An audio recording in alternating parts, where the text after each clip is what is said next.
The proposed paper introduces a novel framework for super-resolution, referred to as the model-based super-resolution, Model SR. This framework addresses the ill-posedness inherent in super-resolution problems by leveraging mathematical models. The authors formulate the super-resolution problem as an extrapolation issue in the frequency domain, which is known to be unstable due to noise. Within the Model SR framework, super-resolution can be achieved by solving a nonlinear least square problem. The authors theoretically prove that the resolution-enhancing map has Lipschitz continuity under mild conditions, leading to a stable solution to the super-resolution problem. They apply this general theory to 3 concrete models and provide stability estimates for each model. Numerical experiments demonstrate the super-resolution behavior of the proposed framework. The model-based mathematical framework can be extended to problems with similar structures, making it a unified approach for various super-resolution applications across different fields. The literature on super-resolution has primarily focused on the point source model, with various subspace methods developed for high-resolution point source reconstruction. These methods become complex when dealing with noisy measurements. In recent years, compressive sensing has led to the development of sparsity exploiting algorithms for super-resolution, including lasso, TV norm minimization, atomic norm minimization, and BLASSO. Theoretically, exact recovery and stability results have been obtained under specific conditions. The super-resolution problem for point sources has been investigated from an optimal reconstruction viewpoint, explaining the super-resolution capability of some algorithms. Beyond the point source model, few theoretical works have been done, with a recent study assuming sources are combinations of point and dipole sources. In the field of computer vision, single-image super-resolution methods have been extensively developed, including example-based strategies and deep learning approaches. This paper aims to develop the mathematical theory of a model-based super-resolution framework, referred to as Model SR. By adopting the idea that the signal space can be modeled by a low-dimensional parameter space, the numerical method for solving the super-resolution problem involves 2 steps: recovering the signal by solving a nonlinear least square problem and then obtaining the resolution-enhanced signal through straightforward sampling. Here is a refined version of the transcript. The Model SR framework, introduced by the authors, is a locally Lipschitz stable model-based super-resolution approach that operates under mild conditions. This framework is comprised of several specific models, including the point source model, signals with a finite rate of innovation, and signals with specific continuous forms in the physics domain. The mathematical theory underlying Model SR is presented in Section 3, where a stability estimate is derived. The point source model within Model SR is investigated in Section 4, while Sections 5 and 6 extend the discussion to signals with a finite rate of innovation and specific continuous forms, respectively. Numerical experiments are conducted in Section 7 to validate the performance of Model SR. Additionally, several extensions of the framework are discussed in Section 8. The authors conclude by discussing the proposed framework in Section 9. Throughout the paper, various notations are used, including the L2 norm, operator norm, Dirac measure, Frechet derivative, and others. Matrices, functions, and sets are denoted using specific notation, and the Fourier transform of a function is represented as ff, omega. The wraparound distance is denoted as dt, a, b. In Section 2, the authors develop the Model SR framework, introducing the main concepts and mathematical model. For ease of presentation, the discussion is restricted to one dimension, but the generalization to higher dimensions is straightforward. The numerical methodology is also presented in Section 2.2. Let's consider the sampling step size in the frequency domain, denoted by h, and the corresponding sampling points omega k equals kh, where k is an integer. We define the low-resolution sampling points as omega k, klk equals kl, and high-resolution sampling points as omega k, khk equals kh, where kh greater than kl. The super-resolution factor, SRF, is then defined as the ratio of kh to kl. We define the signal space as a subset of tempered distributions, denoted by omega. For any signal psi in omega, we define the low-resolution sampling operator GL, which maps psi to a vector of samples GK. Psi equals f psi omega k for k ranging from kl to kl. Similarly, we define the high-resolution sampling operator gh, which maps psi to a vector of samples gk, psi equals f psi omega k for k ranging from kh to kh. We assume that both gl and gh are continuous operators. Two signals psi and psi are considered sampling equivalent if their samples gk, psi, and gk, psi, are identical for all k.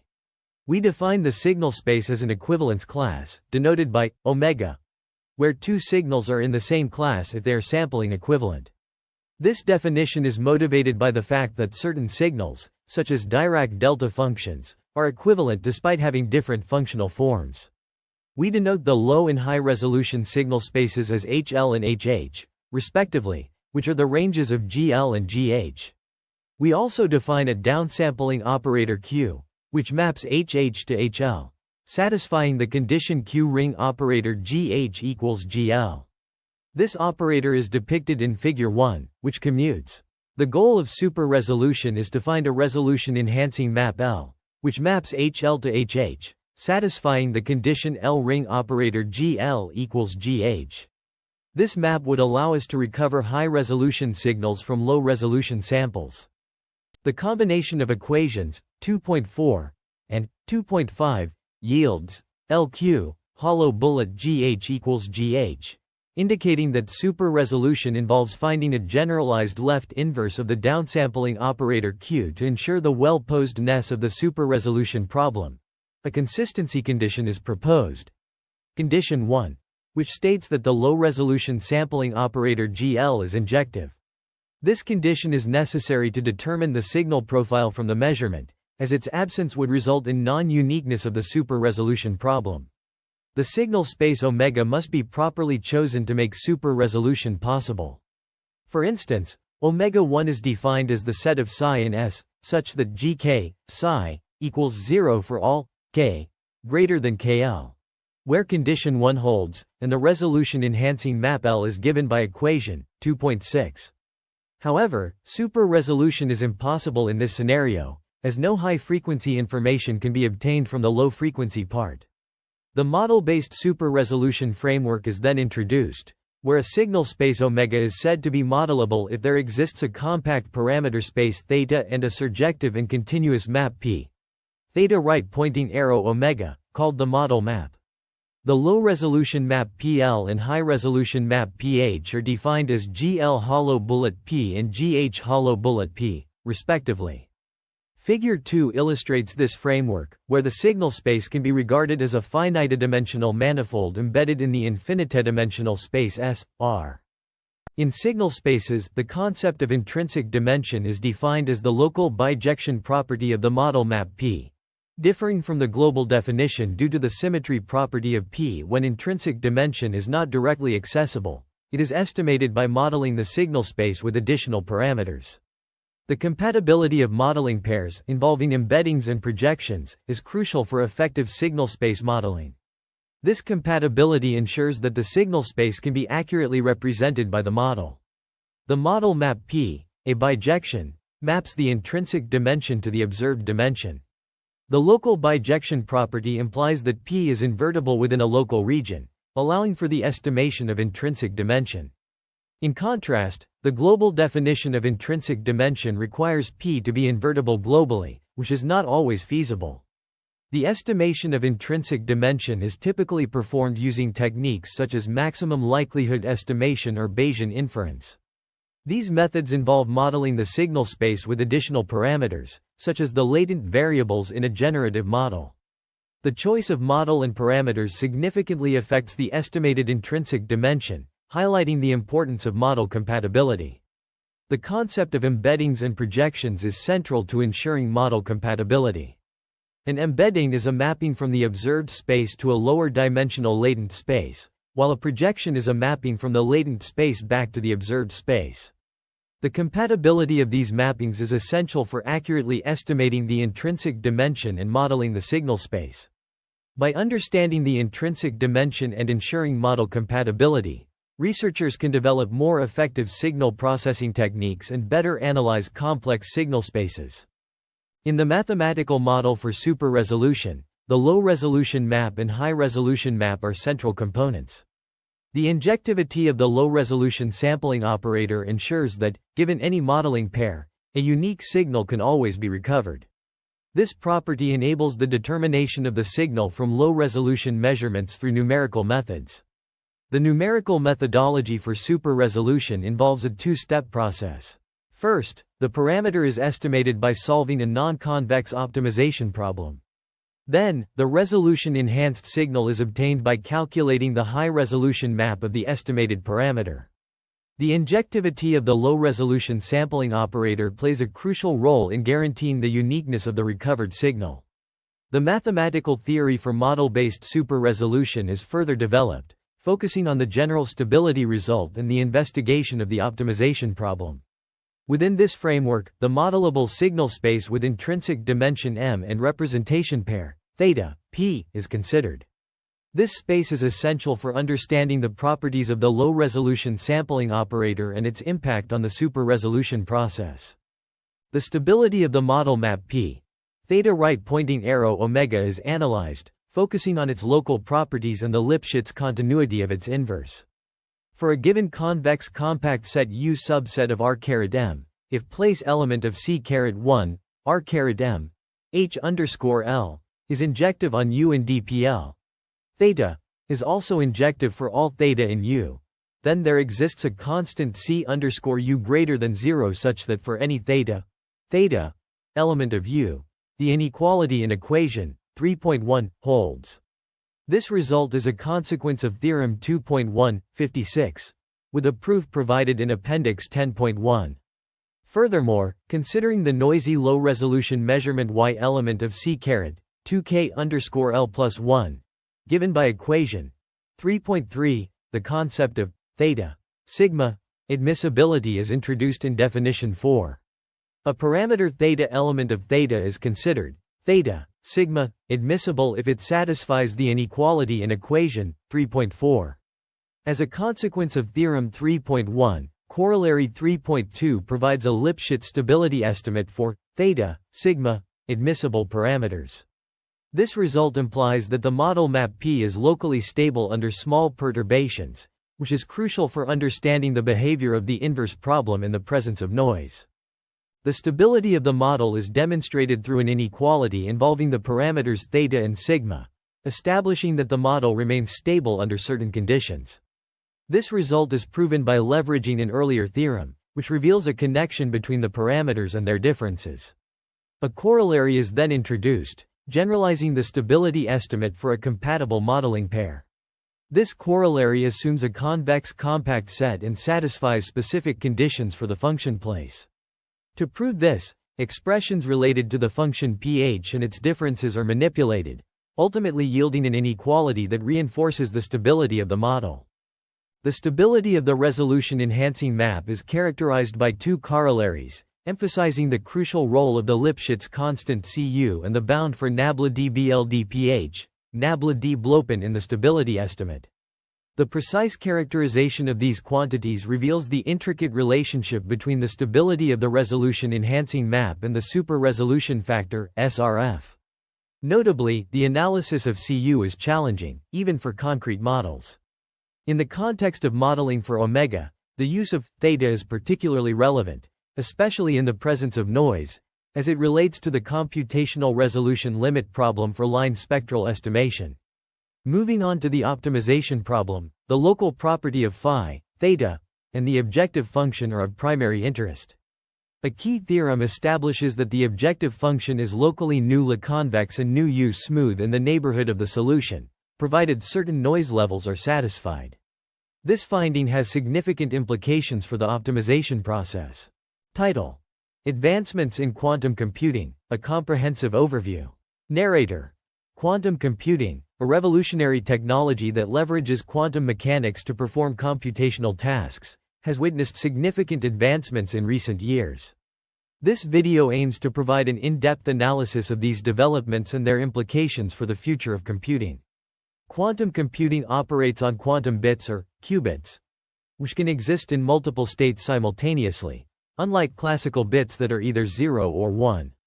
This property allows quantum computers to solve complex problems much faster than classical computers. One of the key challenges in quantum computing is maintaining the coherence of qubits. Researchers have made considerable progress in this area by developing new materials and techniques to extend the coherence time. Quantum algorithms, such as Grover's algorithm and Shor's algorithm, are designed to exploit the properties of qubits to solve problems more efficiently than classical algorithms. These algorithms have been successfully demonstrated on various quantum platforms. Quantum entanglement, a phenomenon where two particles become interconnected regardless of distance, is a crucial resource for quantum computing. It enables quantum teleportation and superdense coding, which could revolutionize communication and data storage. Despite these advancements, there are still significant hurdles to overcome before quantum computers can be widely adopted. For instance, scaling up quantum systems while maintaining their coherence remains a major challenge. Future research directions include integrating quantum computing with classical computing, developing practical applications for quantum algorithms, and exploring new quantum materials and technologies.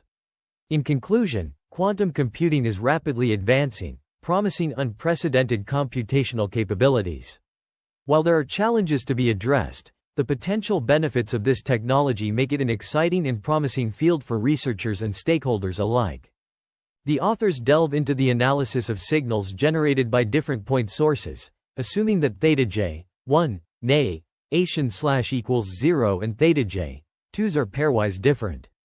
They introduce a theorem on the stability estimate, which is essential for understanding the relationship between the high-resolution signal and noise.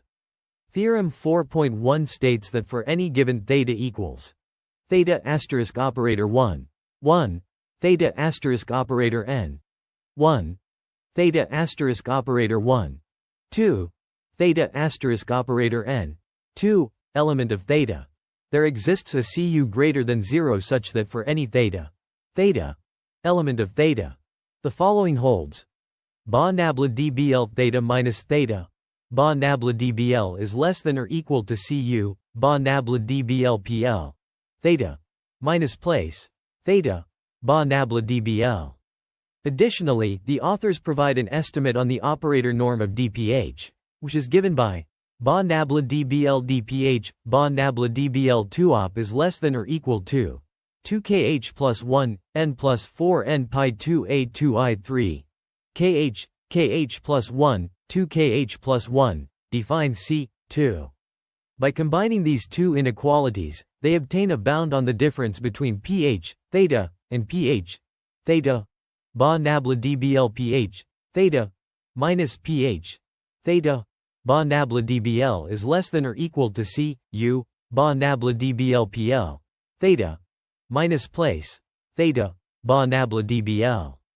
This result implies that if theta element of U is a theta sigma admissible parameter, then ba nabla dBl pH, theta, minus pH, theta asterisk operator, ba nabla dBl less than 2C U sigma.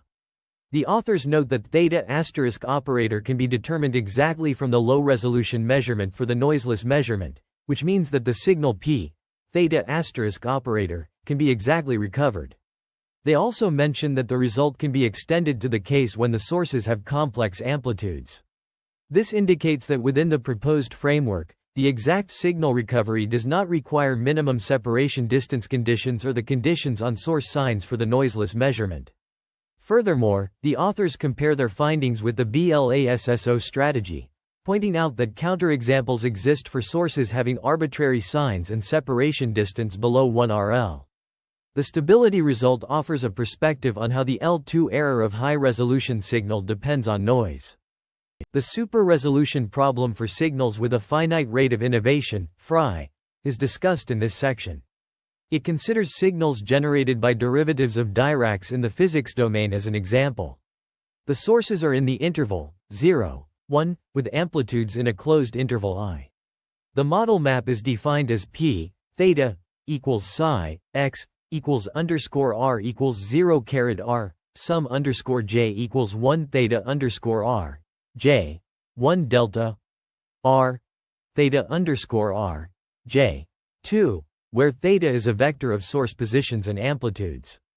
The signal space is omega equals p, theta.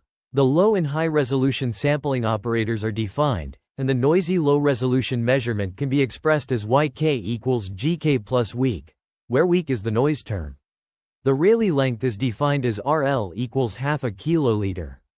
The section concludes with Theorem 5.1, which provides a stability estimate for the model. The authors establish an upper bound on the difference between the high-resolution signal and its estimate, utilizing the assumption that the true parameter theta asterisk operator satisfies theta underscore r, j, 1, nay, ation slash equals 0, which can be relaxed to consider the signal subspace corresponding to fewer sources. This bound is expressed in equation 5.7, where C underscore U denotes the upper bound on the norm of the Jacobian matrix of the model map, and sigma represents the admissible parameter. The authors note that the resolution limit problem for signals with a finite rate of innovation remains an open problem, with few theoretical results available, and characterizing the resolution limit for Frey signals is also an open problem. The authors then shift their focus to general signals, considering continuous signals in the physical domain. Specifically, they examine signals that are probability density functions of Gaussian mixtures with n components, defined by the model map in equation 6.1. The signal space is denoted by omega, and the grid omega underscore k is used to define the low and high resolution sampling operators, g underscore l and g underscore h, respectively. The noisy low resolution measurement is expressed in equation 6.3, where w underscore k represents the noise term with w underscore k less than sigma, and it is assumed that 2 kiloliters plus 1 is greater than or equal to 3n. The authors then present a theorem for the stability estimate of the super-resolution problem, which is not explicitly stated on this page but is likely to be presented in subsequent sections. The stability of the proposed numerical scheme relies on Theorem 6.1, which establishes a bound on the difference between the gradients of two parameters theta and theta, within a specific region U. This bound is expressed in terms of the norm of the difference between the gradients of the objective function place at theta, and it depends on the constant Cu, determined by the geometry of the region U. The bound is further refined by considering the norm of the difference between the gradients of the objective function pH, a modified version of PL that incorporates additional constraints. This refinement involves another constant Q, the product of Cu and C, which is independent of the choice of the kernel function kh. The authors emphasize the importance of selecting an appropriate model for solving super-resolution problems, particularly for signals with continuous profiles in the physics space. While the proposed method can provide stable solutions under certain conditions, choosing the right model remains an open problem in the field. In the subsequent section, the authors present numerical experiments designed to test the performance of the proposed method on different signal models. They define the signal-to-noise ratio, SNR, and describe the algorithms used to solve the nonlinear least square problem. The experiments are divided into two groups, focusing on the point source model and the line source model, respectively. The first group aims to test the stability of the proposed numerical scheme, while the second group explores its performance under varying conditions. The experimental setup for evaluating the proposed method's performance in reconstructing point source positions involves separating point sources with uniform amplitudes and a signal-to-noise ratio of 20 decibels. To simulate real-world scenarios, 20 random experiments are conducted with perturbed initial guesses for source positions. The results, visualized in Figure 4, demonstrate the reconstruction error of the method. Notably, the method is applied to visualize the resolution-enhanced signal in the physics domain, achieving super-resolution factors of 10 and 20. This is exemplified in Figure 6, which showcases the method's ability to reconstruct sources without the separation condition, thereby relaxing a fundamental assumption in traditional super-resolution techniques. The experimental design allows for a comprehensive assessment of the method's performance in various scenarios, providing insights into its robustness and applicability. By perturbing the initial guesses for source positions, the experiments mimic real-world uncertainties and noise, thereby testing the method's ability to accurately reconstruct point source positions. The results provide strong evidence for the method's effectiveness in resolving closely spaced point sources, even in the presence of noise and perturbations. The numerical experiment involves fixing the Kaiser-Bessel window parameter, KL, to 10, corresponding to a Rayleigh length of 1/20. A noiseless signal, psi, x, is defined by equation 7.2, comprising monopole, dipole, and quadrupole sources with varying amplitudes and positions. The separation distance between sources ranges from 1 to 3 Rayleigh lengths. In 20 random trials, the initial guess of source positions is perturbed by 0.4 Rayleigh lengths from their ground truth. Figure 5 displays the original signals and resolution-enhanced signals in the physics domain, with the ground truth of the point source represented by the red line.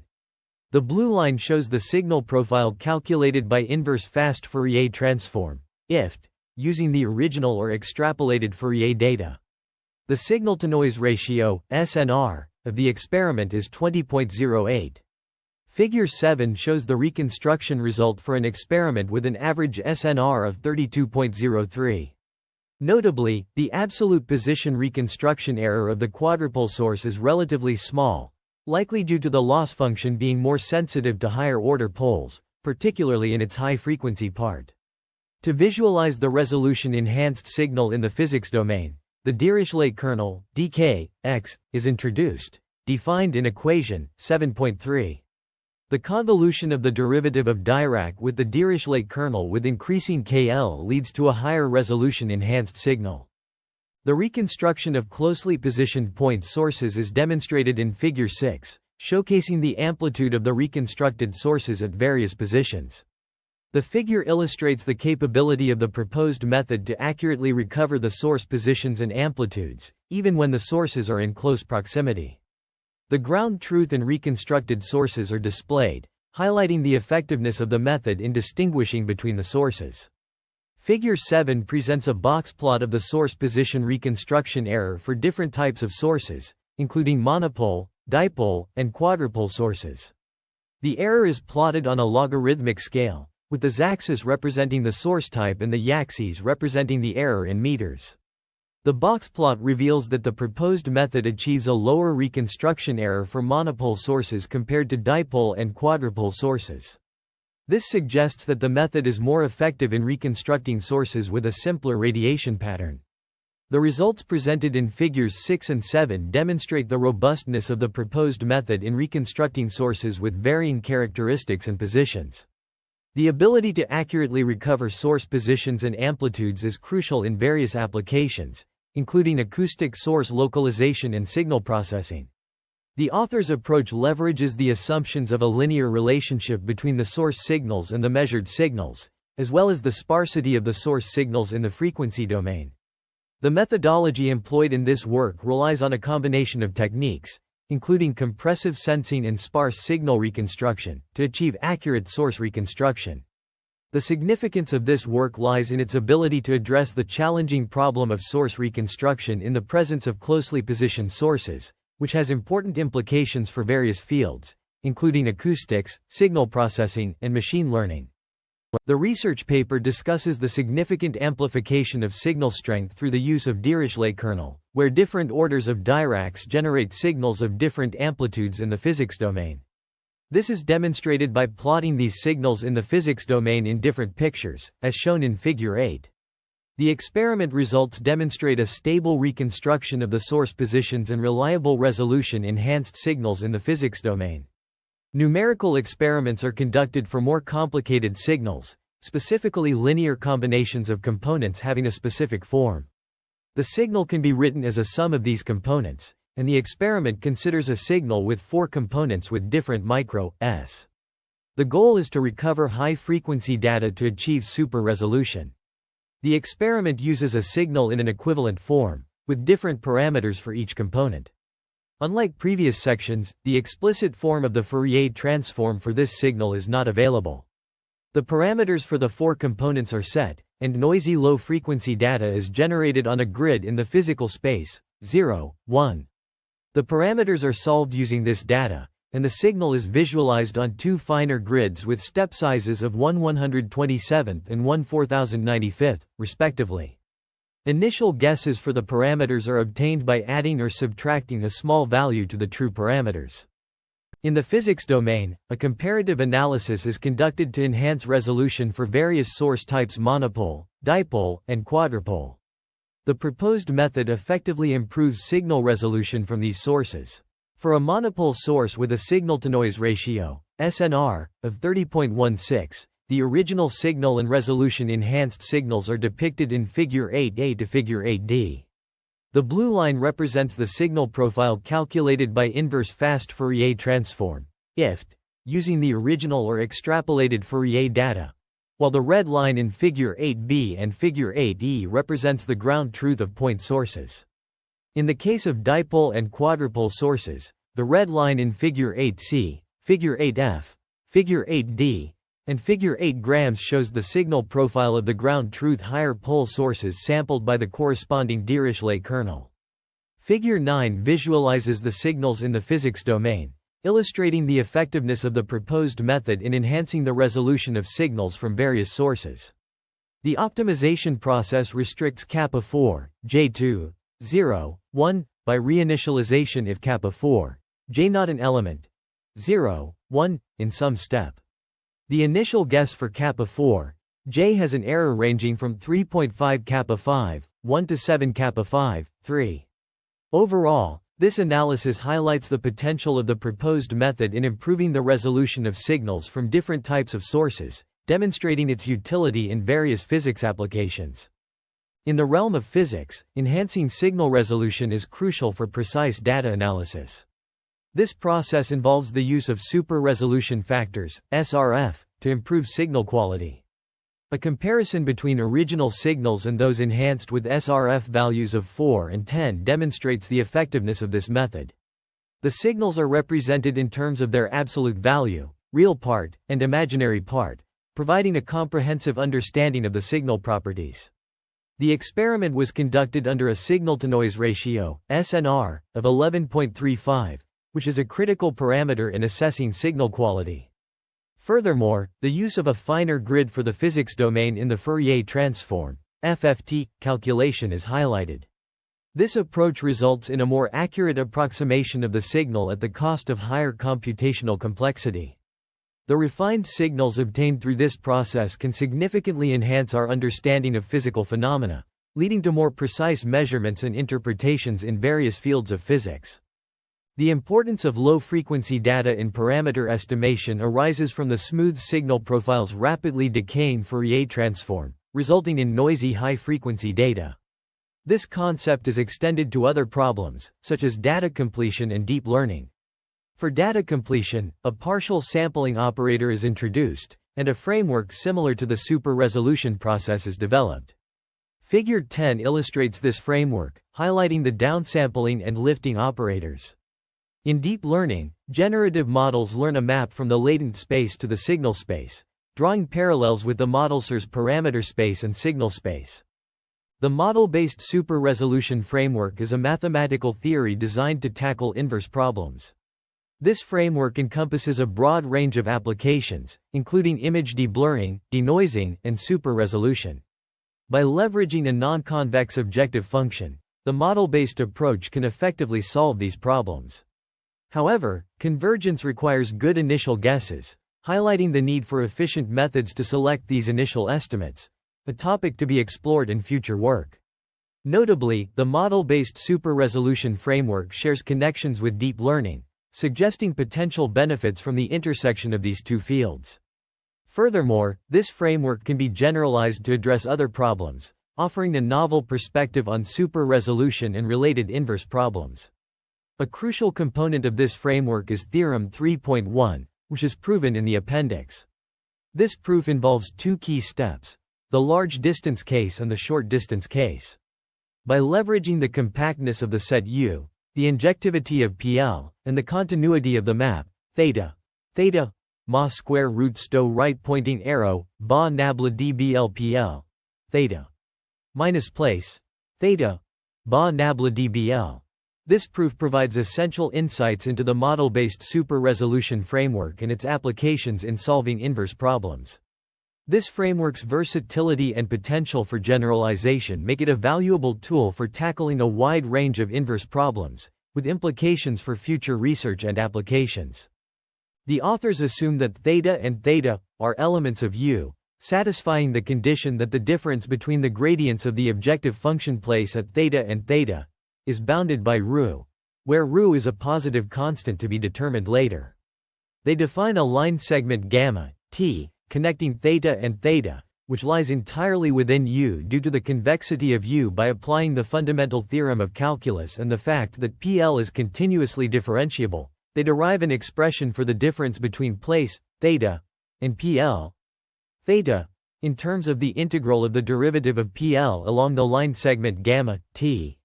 Using this expression, they bound the difference between the gradients of place at theta and theta by the difference between place, theta, and PL, theta, plus an integral term involving the difference between the derivatives of place at theta and gamma, t.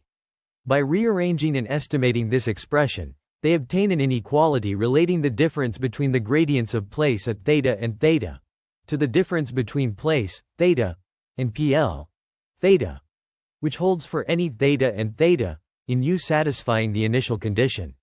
The authors then show that the right-hand side of this inequality is bounded below away from zero, using the injectivity of the derivative of PL in U, the compactness of U and the unit sphere SM1, and the continuity of the derivative of place.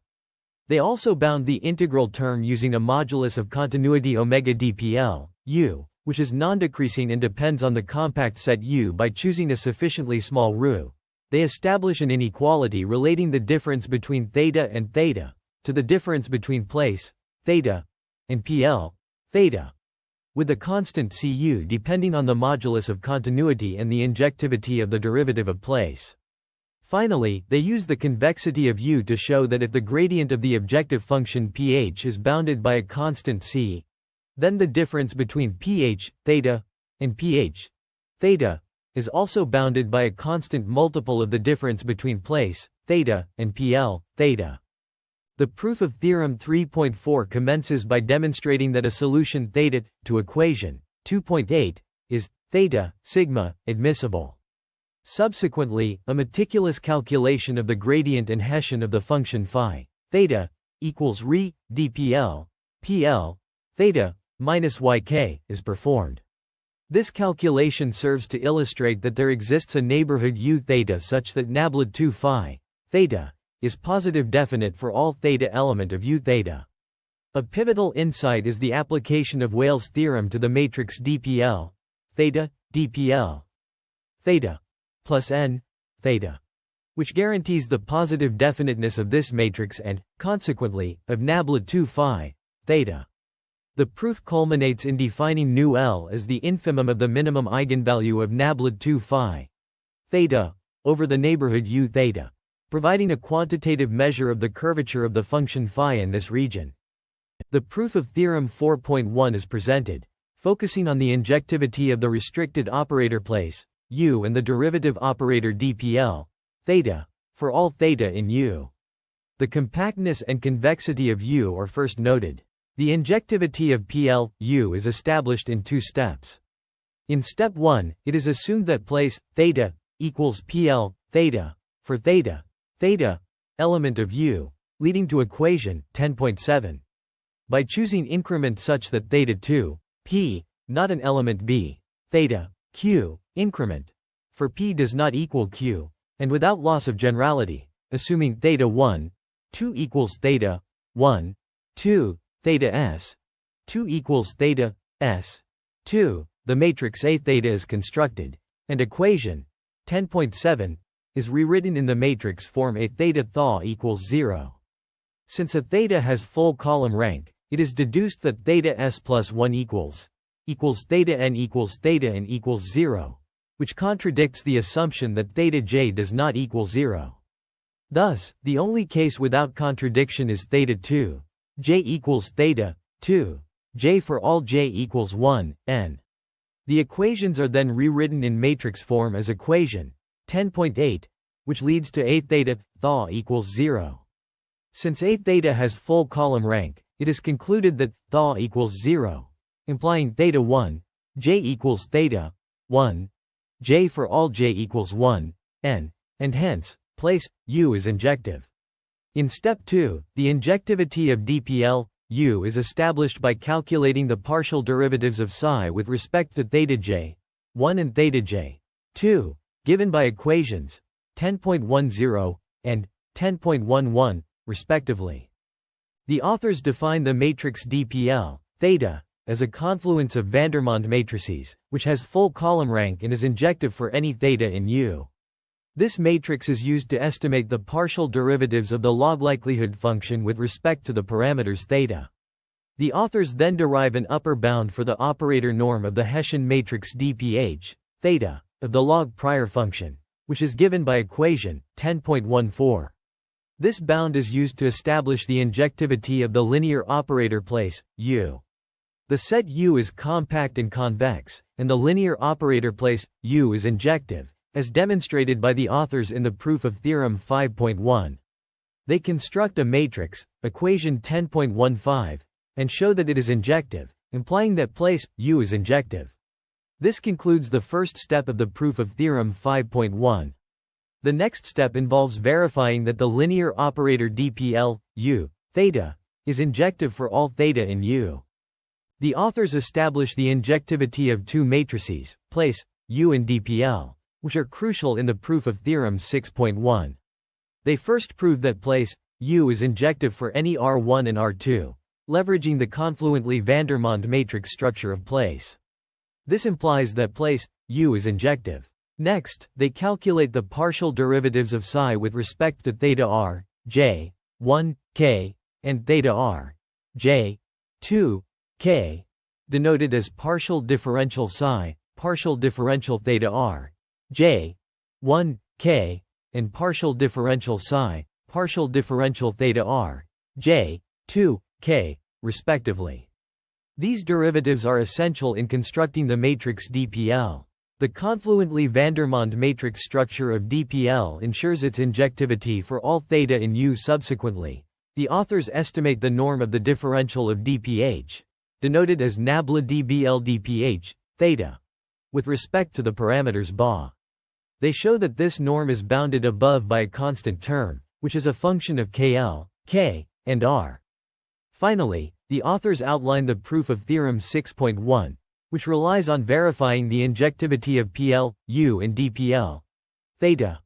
For all theta in U, they note that U is compact and convex, and therefore, according to theorem 3.1, the injectivity of Pl, U and dPl theta is sufficient to establish the desired result. The injectivity of functions Pl and dPl is crucial in the context of a mathematical model. To prove Pl's injectivity, the authors show that for any two distinct points, theta j, 2, theta j, 3, and theta j, 2, theta j, 3, the corresponding functions psi kl, theta j, 2, theta j, 3, and psi kl, theta j, 2, theta j, 3, are linearly independent. This is achieved through calculations involving complex exponential functions. The injectivity of dPl is demonstrated by examining its matrix representation, which consists of partial derivatives of psi with respect to theta j, 1, theta j, 2, and theta j, 3. These derivatives are computed using equations 10.19, 10.20, and 10.21, and the resulting matrix is shown to have full column rank, implying that dPl is also injective. These findings have significant implications for the mathematical model, particularly in terms of the uniqueness and invertibility of certain transformations, contributing to a deeper understanding of the model's properties and behavior. In this section, we focus on the vectors alpha j, t, for j equals 1, n and t equals 1, 2, 3, defined as the partial derivatives of psi with respect to theta j, t, evaluated at omega kl and omega plus kl. These vectors can be expressed in terms of xi j, t, which are complex exponentials involving theta j, 2 and theta j, 3. The key observation is that xi j, 1, xi j, 2, and xi j, 3 are linearly independent, implying that alpha j, 1, alpha j, 2, and alpha j, 3 are also linearly independent. Furthermore, for theta j, 2, theta j, 3, does not equal theta j, 2, theta j, 3, we can show that xi j, t and xi j, t are linearly independent for t equals 1, 2, 3. To prove the linear independence of xi j, 2 and xi j, 3, we assume that xi j, 2 equals a xi j, 3 for summa does not equal 0. By considering the first two elements of both vectors, we can derive a series of identities, which ultimately lead to a contradiction, implying that xi j, 2 and xi j, 3 are indeed linearly independent. Consequently, we can conclude that xi j, 1, xi j, 2, xi j, 3, xi j, 1, xi j, 2, xi j, 3, are linearly independent, which in turn implies that alpha j, 1, alpha j, 2, alpha j, 3, alpha j, 1, alpha j, 2, alpha j, 3, are also linearly independent. This result has important implications for the injectivity of the dph operator.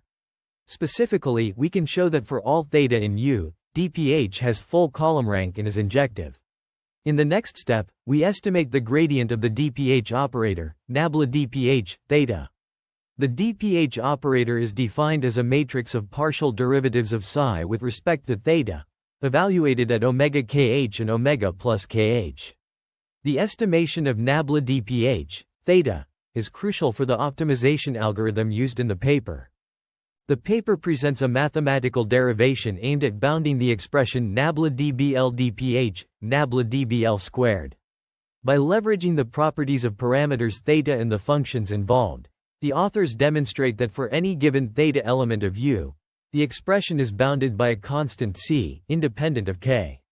This bound is derived through a series of inequalities, utilizing the properties of the series n-ary summation k equals 1 infinity e squared, where S element of n and S greater than 0. The significance of this bound lies in its implications for the convergence and stability of the underlying mathematical model, ensuring that the expression remains finite and well-defined under certain conditions. This result contributes to the overall understanding of the mathematical framework being studied, providing insights into its behavior and potential applications. The page 32 of the research paper outlines a comprehensive list of 14 key terms, concepts, and methodologies that are crucial for understanding the underlying mechanisms of the research. It begins with a detailed explanation of the novel ideas presented in the study, focusing on the significance of these concepts in advancing the field. The section then delves into the mathematical frameworks used, including equations and algorithms, highlighting their purpose and impact on the research outcomes. The comprehensive review on super-resolution and sparse signal processing begins with a reference to Art Tibshirani's work on regression shrinkage and selection via the lasso, a cornerstone in sparse signal processing. This is followed by the discussion on E. J. Candy's and C. Fernandez-Grande's mathematical theory of super-resolution from noisy data, which is crucial for understanding how to achieve super-resolution in signal processing. The importance of spectral estimation is highlighted through G. Tang, B. N. Bhaskar, and B. Recht's work on near-minimax line spectral estimation. Additionally, Y. Kai and M. F. Da Costa's research on harnessing sparsity over the continuum and atomic norm minimization for super-resolution is mentioned as a significant contribution to the field. The paper presents a comprehensive review of mathematical theories and algorithms related to computational resolution limits in unidimensional and multidimensional spaces, as well as super-resolution techniques for positive near-colliding point sources. It also delves into the mathematical foundation of sparsity-based multi-snapshot spectral estimation. The authors first provide an overview of their previous work on the mathematical theory of computational resolution limits in unidimensional spaces and multidimensional spaces. They then delve into the super-resolution of positive near-colliding point sources, which is a fundamental problem in signal processing and imaging. The paper also discusses the mathematical foundation of sparsity-based multi-snapshot spectral estimation, which is crucial for resolving closely spaced objects or sources. This section highlights the importance of understanding the interplay between the number of snapshots, the dimensionality of the problem, and the desired resolution.